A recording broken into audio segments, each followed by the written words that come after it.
میرے محترم بھائیو، زندگی میں ایک چیز ایسی ہے جو انسان کو کہیں کا نہیں چھوڑتی، وہ ہے ڈر۔ اندر چھپا ہوا وہ خوف جو قدموں کو باندھ لیتا ہے، آنکھوں سے روشنی چھین لیتا ہے اور انسان کو اس کی اصل طاقت سے محروم کر دیتا ہے۔ لیکن یاد رکھیں، ڈر ختم نہیں ہوتا، اسے ختم کرنا پڑتا ہے۔ اگر تم نے ڈر کو نہ توڑا تو ڈر تمہیں توڑ دے گا۔ کبھی سوچا ہے کتنے لوگ بڑے کام کر سکتے تھے مگر ڈر نے روک لیا؟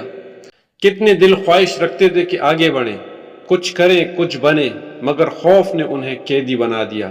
میرے بھائی، انسان اس دنیا میں دو ہی چیزوں کے درمیان جیتا ہے، یا تو ڈر یا فیصلہ۔ جس دن تم نے فیصلہ کر لیا نا کہ میں رکوں گا نہیں، چاہے راستہ مشکل ہو، سفر اکیلا ہو یا منزل دور ہو، بس سمجھ لو وہی دن تمہاری زندگی کی اصل شروعات ہے۔ ڈر کبھی حقیقت نہیں ہوتا، ڈر بس ایک فیلنگ ہے، ایک وہم، ایک شک، اور انسان وہم اور شک کے پیچھے اپنی پوری زندگی برباد کر دیتا ہے۔ ہمیں مشکلوں کا خوف ہوتا ہے، لوگوں کی باتوں کا خوف ہوتا ہے، ناکامی کا خوف ہوتا ہے، لیکن شاید ہم بھول جاتے ہیں کہ اللہ مشکلات سے نکالنے والا ہے، لوگ نہیں۔ اور ناکامی تو وہ سیڑھی ہے جو کامیابی کے دروازے تک لے کے جاتی ہے۔ تم اپنے اندر کے خوف کو جتنا کھلاؤ گے وہ اتنا ہی بڑا ہوتا جائے گا۔ ایک وقت آئے گا کہ تم زندہ تو رہو گے لیکن زندگی ختم ہو چکی ہوگی۔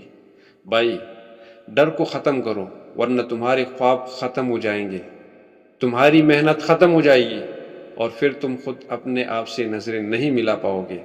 یاد رکھو، جس کا اللہ سہارا ہو اس سے کیا ڈر، جس نے نیت صاف رکھی ہو اس سے کیا خوف، جو اپنے قدم اللہ پر چھوڑ دے اس کے لیے راستے خود آسان ہو جاتے ہیں۔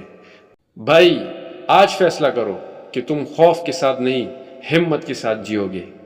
ٹھوکر لگے تو روکنا نہیں، لوگ ہنسے تو مڑ کر دیکھنا نہیں، اور راستہ مشکل ہو تو گھبرانا نہیں، کیونکہ اللہ تم سے تمہارا قدم مانگتا ہے، منزل خود آسان کر دیتا ہے۔